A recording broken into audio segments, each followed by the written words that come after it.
Well, good people, it's about 4:29. It's going on 4:30. You all ready to just get the party started and begin? I respect your time. So I'm Kia Glover, and I'm a licensed clinical social worker, and I work here at Winston-Salem State University in the Counseling Center. And I'm going to be facilitating tonight's session, and it's called Mind Over Matter. So we are going to be focusing on mindfulness and how that contributes to healthy weight management and mindful food choices. So give yourselves a round of applause because it's week 9. You got one more week to go. So at this point, I consider you all experts. So the sessions usually begins with your chat activity, right? So we're going to spend 5 minutes on your chat, and I want you to pay special attention to the attitudes and mindset changes that you may or may not have had since being in the program in February, okay?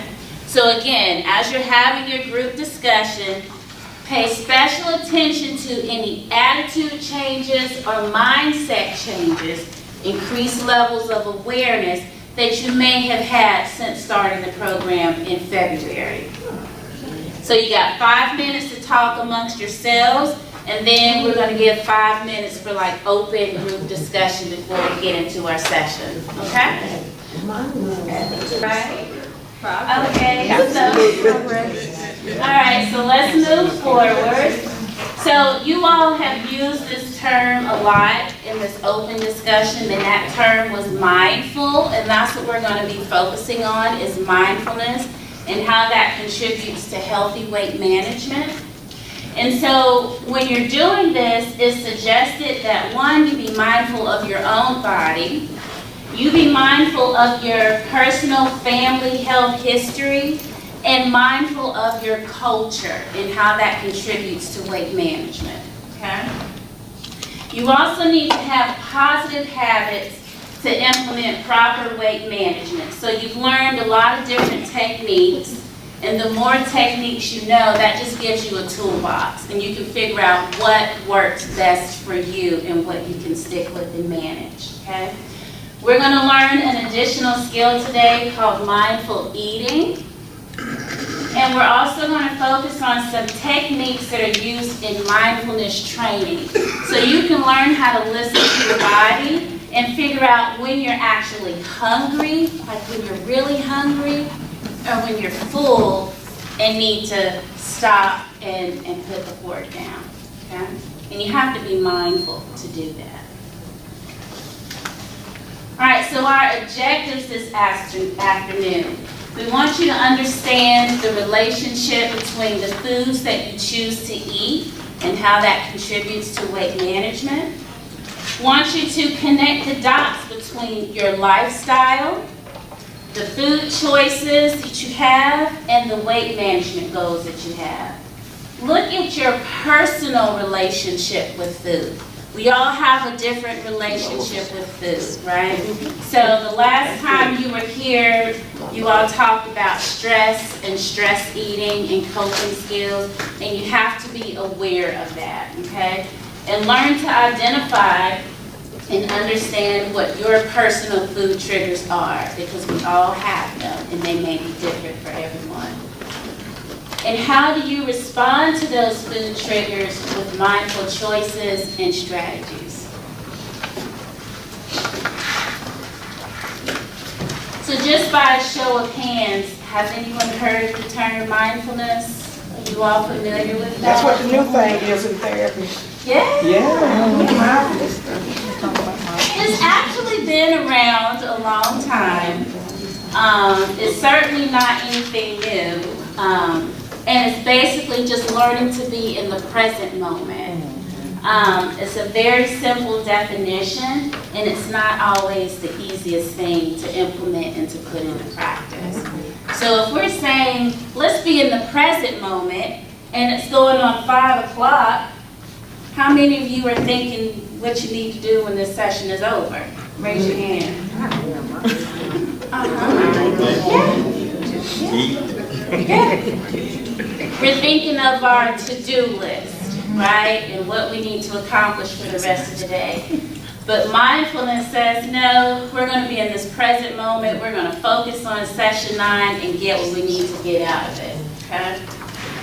It causes you to be aware of the present moment without judgment. So you're not labeling the experience as good or bad. You're just in the moment and you're experiencing it with all of your senses and your total being. It allows you to release worries about the future, which can lend itself to anxiety. It allows you to release regrets of the past, which can be closely connected to depression and sadness. And it helps you to be in the present moment with a sense of calmness and a peace of mind. Okay? Mindfulness is something that you can practice anywhere at any time. You can be in the shower, you can be sitting at work, you can be in your car, you can be taking a walk. You can learn to be in the present moment anywhere at any time. Okay?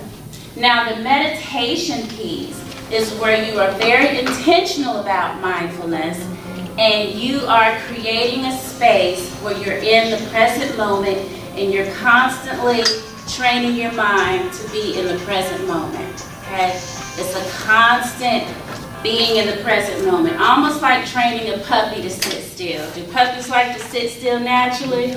Yes, say sit, sit, sit. And so you could be sitting for a few moments and you're present, then your mind is naturally going to do what? Start wandering off. And when you're aware that you're doing that, you bring your mind back to the present moment. That's what meditation is. It's creating awareness and coming back to the present moment. All right. So a lot of you have heard about mindfulness. Let's talk about what's true and what's not true about mindfulness.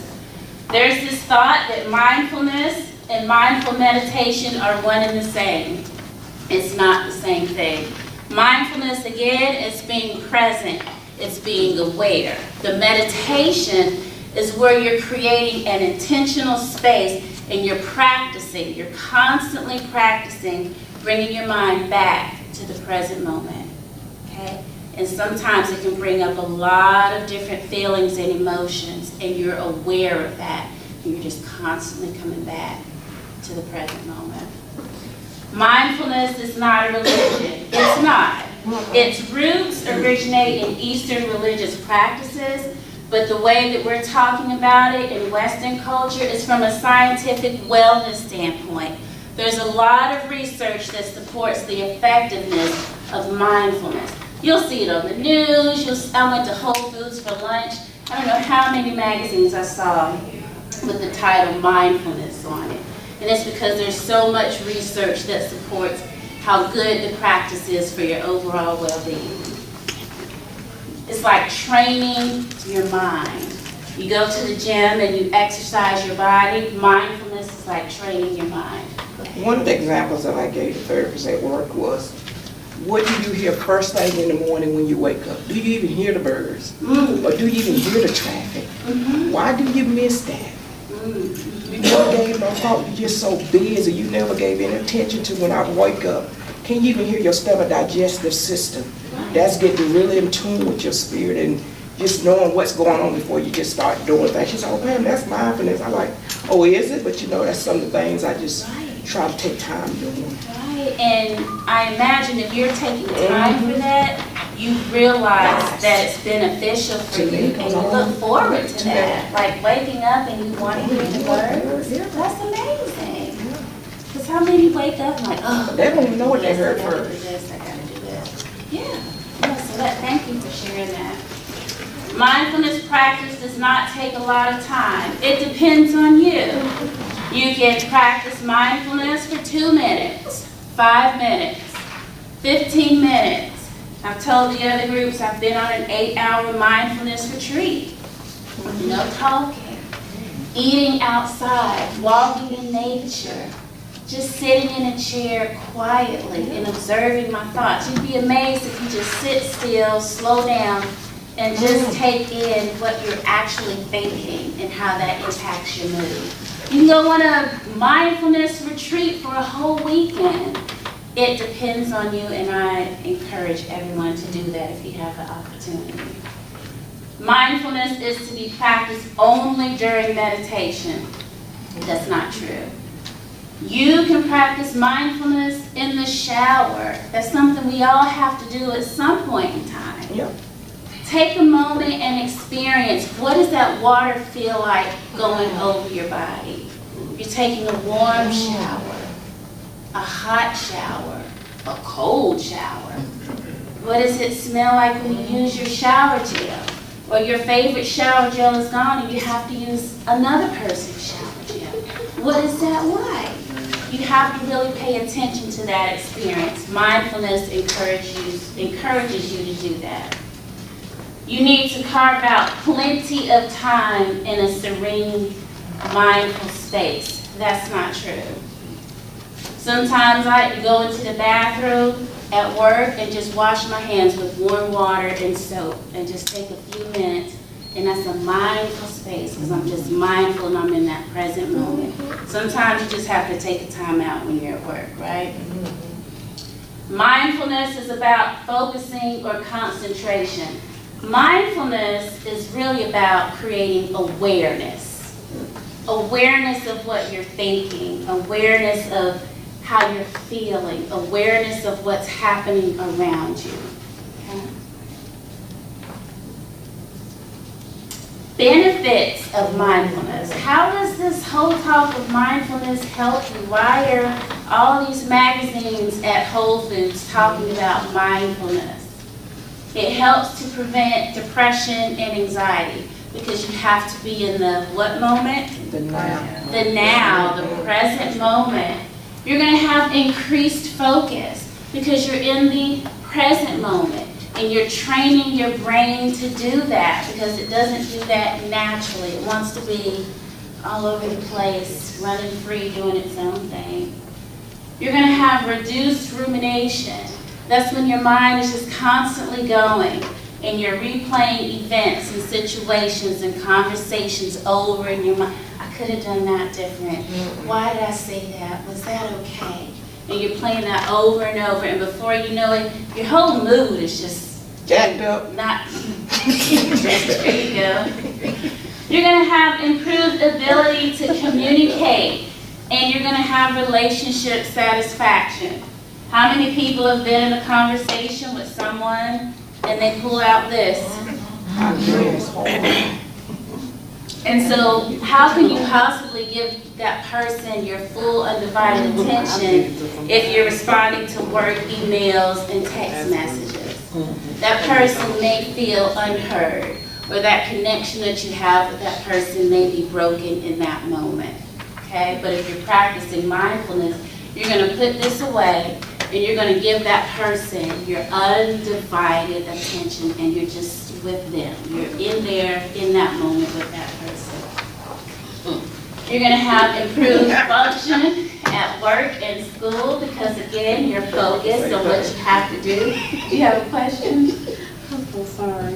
When you said that, it just made me realize something.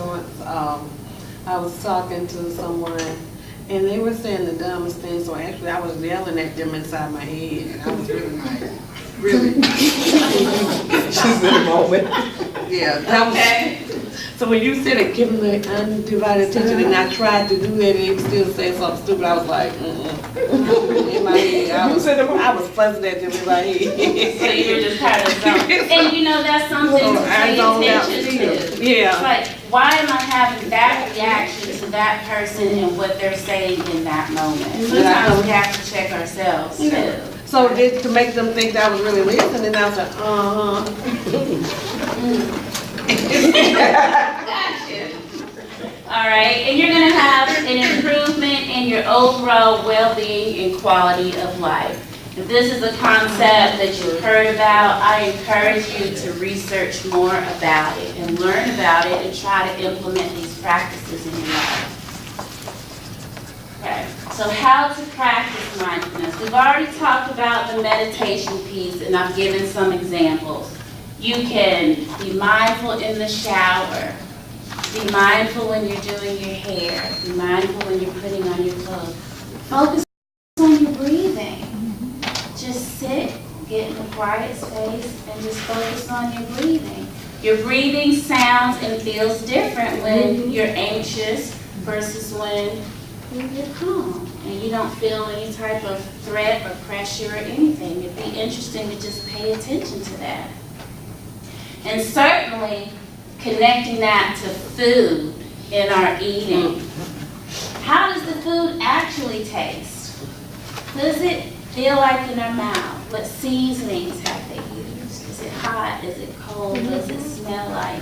You have to be mindful to really notice these things when you're eating. We're taking a mindful walk. Just go outside. Look in the grass. What flowers do you see? Do you see any flowers? Do you smell any floral scents in the air? Take a mindful walk. And mindfulness requires you to see things as they are. So you're looking at a situation, you're observing it.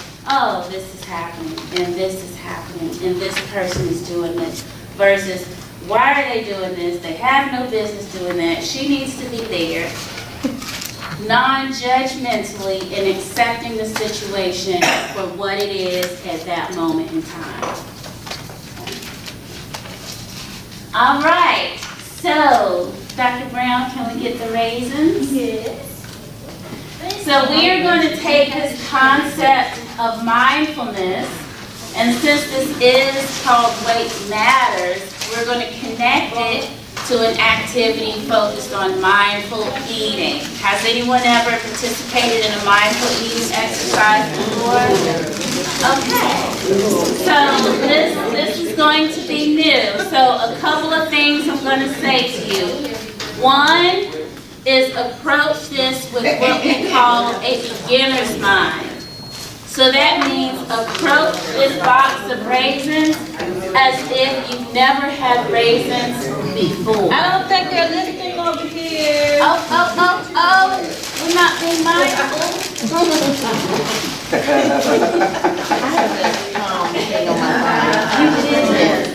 I heard you. So, Ms. Kia, like Yes. I'm going to look back about your imagination. We're getting ready to, on my job tomorrow. They're going to have Oh, and one of them is 13 bones. I don't know if you ever eaten that, but I love You have enough for everybody to check? She already talked about the so 13 you're bones, gonna have to figure out how you're gonna incorporate this into the food truck festival. tomorrow. All right, so let me give out a few instructions. Thank you. Number one, let's get quiet because I want you to. Somebody don't like raisins. Someone don't like raisins. Is that what you said? Yeah. I don't, but I can eat them. Okay. I might eat them. So again, let's approach this box of raisins as if we've never had them before. We're going to use a beginner's mind. I want you to be open-minded to the experience. Okay. I want you to approach this, be very curious about these raisins. What is that smell? It smells like fish. And non-judgmentally, so we're not going to judge these raisins. We're just going to experience these raisins. So I'm going to prompt you through the first raisin, and then I'm going to ask you to eat a few more raisins mindfully in silence without my prompts. Okay? So everyone have their raisins? So let's hold them up. Hold them up. And just observe this box of raisins. Like, really pay attention to what's on this box of raisins. I'm so bad at this. Address, it's a website. Why is she on there? Oh my goodness. And the raisins she's got, they look like they're Let's just have these. Oh, you say. Yeah, let's just have, because we want everyone to just be in the moment, but have awareness, like you're gonna have a lot of thoughts about this, and just take mental notes. So we're looking at this box of raisins. We're observing the container, looking at the label, how to get more information. Let's slowly open the box of raisins. I got an observance before you open the raisin box. You know what the first thing that came to mind when Dr. Brown handed me those raisins? I could smell them. Yeah. Okay. So we're going to give some feedback at the end, okay? So look at the box. Okay. What does the lid look like? Sticky, sweet. Smell it. Like if someone asked you to describe the smell of raisins, what words would you use? Smell like figs. Did you see that? Okay, let's hold our comments. We're gonna have some open dialogue at the We end. just think about it. Yeah, I just want you to observe it, smell it, look at it. You wanna take one raisin out of the box? Just one. Look at it. Very curious. What is this raisin? Smell it. Look at the texture. Hold it up to the light. Oh, you can see through it, okay. You maybe want to squeeze it between your fingers. What does it feel like? And if you want to go ahead and put the one raisin in your mouth, don't chew it. Just roll it around in your mouth. What is that like? Curious. If you want to bite your raisin, don't chew it up, don't swallow it, just bite it. Move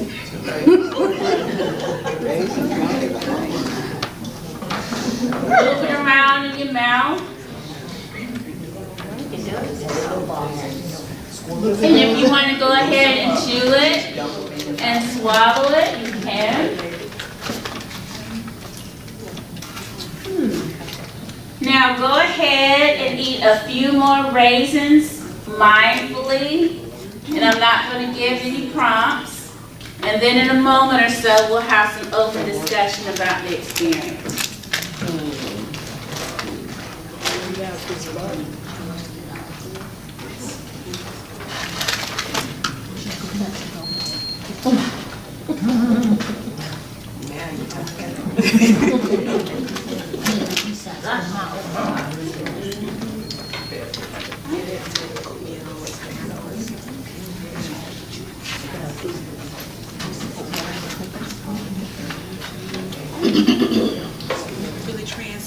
All right, so you all give me some feedback. Think about eating this raisin mindfully. How does it compare to how you would historically eat raisins? Just put it in and swallow. Okay. But this time I didn't. Mm-hmm. I sucked the inside away from it. And it was sweet, but the outside is kind of bitter.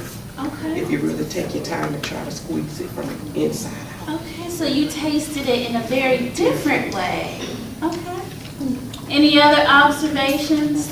I was more aware of the texture of the raisin as I laid it on my tongue and just kind of just played around with it. I don't recall remembering that. You shot to pop it in and chew it. So you're aware of the texture of the raisin in a very different way. Very interesting. Okay. Break it up into particles. Really, it takes some chew it, a period of time and chew it. Okay. What's true? So it takes a little more time to really process the raisin. If you're mindful with it. At first, when you put it in your mouth, Mm-hmm. unless you bite it, Mm-hmm. you have no taste. to chew it. Right. You really have no taste. It's an interesting observation. Being mindful of the raisin. I don't like the way it looks. The reasonableness. Makes me not want to eat it. The thought that I had as it was laying on my tongue was that if I process all my food like that, then it would take longer for me to eat, and then I would be full of quicker. Because I think that sometimes I skip meals and then I'm hungry, so I'm eating faster on the run. But it took a long time for me to eat the spoiled raisin. So you might actually have smaller portion Right. sizes if you approach food mindfully. Right, that's the reason. Any thoughts or comments over here before we move forward? Anything you wish to share? Go ahead. And also, when I was eating mine, I hit a seed. And I was thinking, these are supposed to be seedless raisins. But I did hit a seed. Anything else before we move forward? Anything from the back table?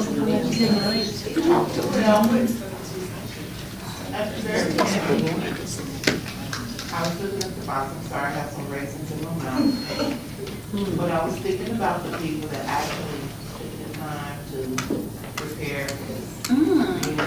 And times out of 10, when they get picking the raisins, they went over hours and hours during the day. You know, to do this. Yeah, that's And a, so that's that gives you somewhat of a appreciation. exactly. Must be a terrible person. That's a very impressive observation. Thank you for sharing. Anything else before we move forward? It satisfies slightly the sweet taste that one might have had. There's some sweetness. All right, well, thank you all for sharing. Do you think this is something you might incorporate? Yeah, because it took a minute. Take time to think about what you're eating. Eating, exactly. That's important. So let's move forward. So if you look at this image right here, it's a perfect diagram of what mindful eating actually is. So one, everyone just did this. You had to feel the taste of the food. You had to actually experience it. Mindfulness says we're not going to multitask. As best as we can, we're going to focus on our meal. We're going to focus on our snack. So no cell phones, no TV, no paperwork, no books. Just you and your meal. Sit at a real table if you possibly can. And eat silently and focus on your food. It's a completely different experience. And take your time. We had to really take our time with that one raisin, where we would normally probably be finished with about 3 or 4 boxes by now. Yeah? All right, so again, mindful eating requires you to notice what you're actually eating. And you're using, again, what we call beginner's mind. So you approach it as if you're just beginning, as if it's the very first time. You're going to be curious about what you're eating. You're going to notice the smell. How would you describe the smell of what you're eating? How would you describe the smell of raisins to someone who's never had raisins? The texture, the flavors, the colors, okay? And you're going to savor the food during the noticing. Does it taste different now that you're being mindful when you're eating it? You may find out there are some things that you've been eating for a very long time, and when you really slow down and you pay attention, you know what? This really isn't that good. Or maybe it's too sweet, or this is actually a little too salty once you slow down and pay attention. Rid yourself of distractions such as eating. So I often give the example of when I have my container of Ben and Jerry's and I only intend to eat half of it. And I'm watching TV, and before you know it, I'm 3/4 of the way in. I said, well, I'm almost done, I might as well eat it all. But I'm watching TV. What if I wasn't watching TV, or I was really practicing mindful eating while I'm eating my ice cream? I'm gonna experience that completely differently, and I may only eat 1/4 of it as opposed to the whole container. It's like a little container, but it's a ton of calories in it, right? Observe your behaviors concerning the food without judgment, okay? So don't judge yourself for eating a certain way or feeling a certain way. Learn how to cope with any related guilt or anxieties that you may have associated with your food and eating habits. So if we're just learning how to eat mindfully, that means that we've all participated in mindless eating, right? Has anyone participated in that? I have. Just talking about eating my Ben and Jerry's. So eating too fast lends itself to overeating well after being satisfied.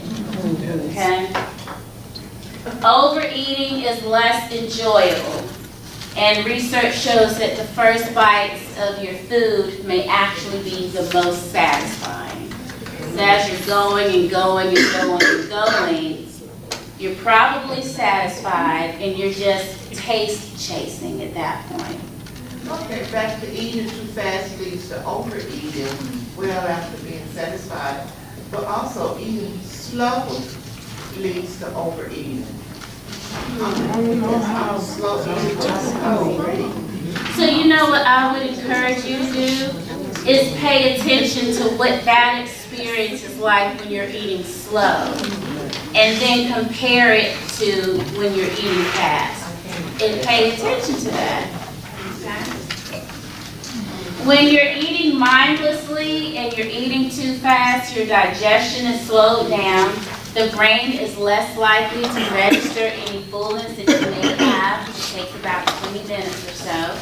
And then you're not able to benefit from the full value of the food because you're just constantly consuming the food.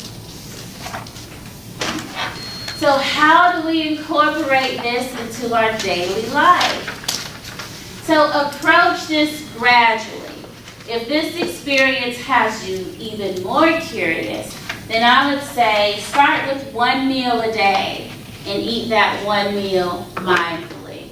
Or have a snack and approach that mindfully and see what that experience is like. Again, be curious about what this process is. Set a timer for yourself. Set the timer for 20 minutes. And just pay attention to how you consume your food and how does that compare with the timer. And so what I hear you saying, now we have to change our lifestyle yet again. Because there's some kind of time management with all of this.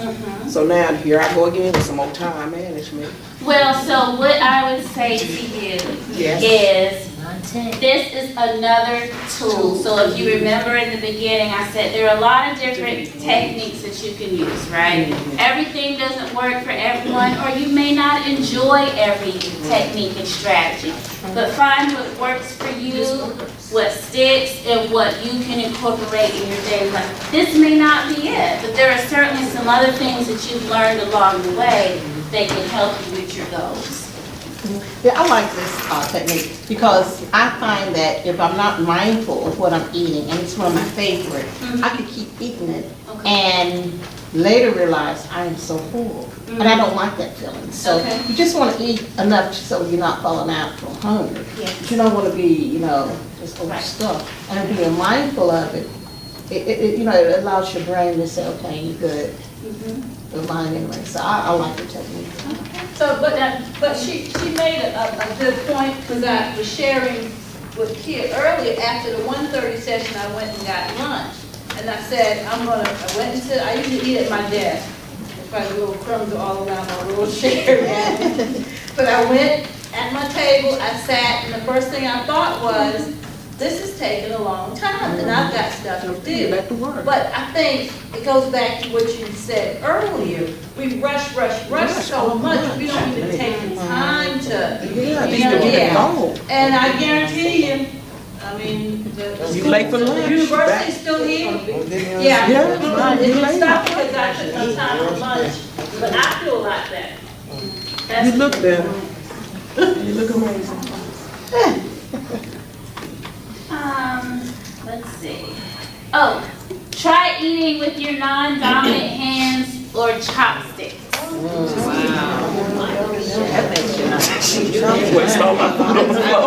Why do you think that's a suggestion? Make go slow. You get So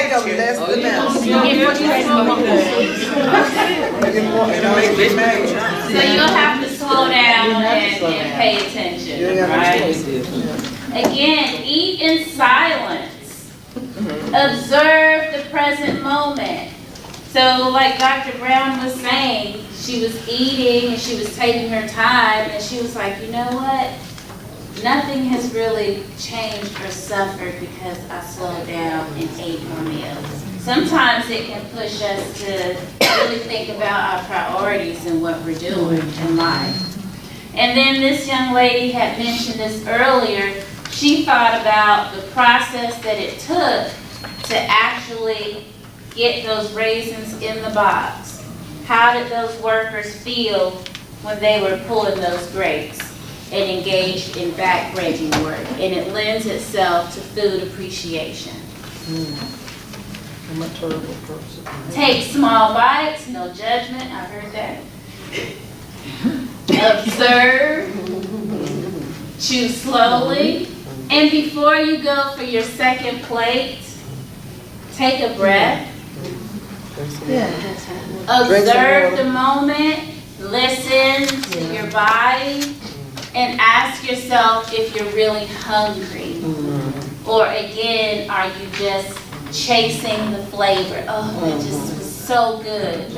You know, I tell my coworkers, they'll say, oh, well, where did you go for lunch? And I'll tell them, like, you know, that was so good. I could just eat it all over again. But do I really need to eat it all over again? Right. Right. I'm just chasing the flavors. Okay.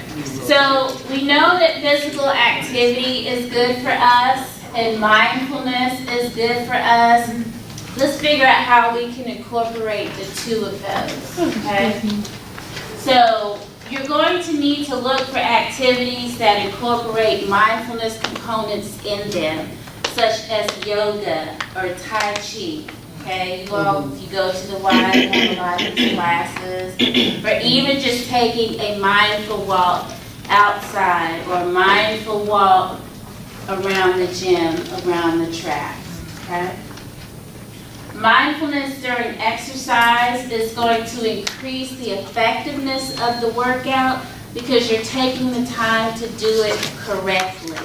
You're going to decrease your chance of injury, and you're going to increase your enjoyment of the actual activity and what you're doing.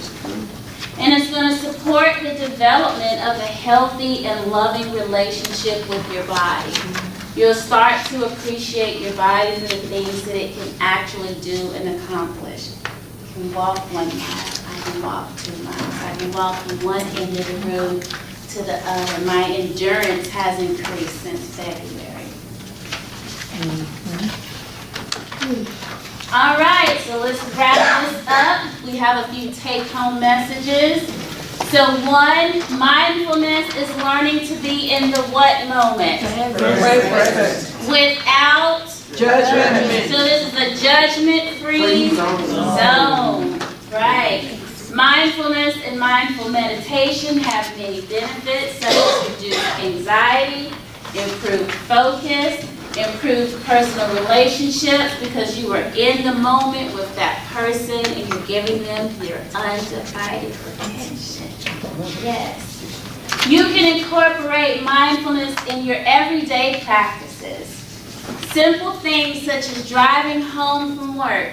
Turn the radio off, turn the audiobooks off, your podcast. Roll the windows down if it's a cool evening and you can tolerate the heat. and just listen to the sounds of nature. I do that with my daughter sometimes. She says, well, Mama, I want to hear that song. I said, but if you're quiet, you can hear the birds. I don't hear the birds. I don't want to listen to the birds. Tell her imagine the song. But this is healthy for you, and our kids need to, reduce some of the technology sometimes.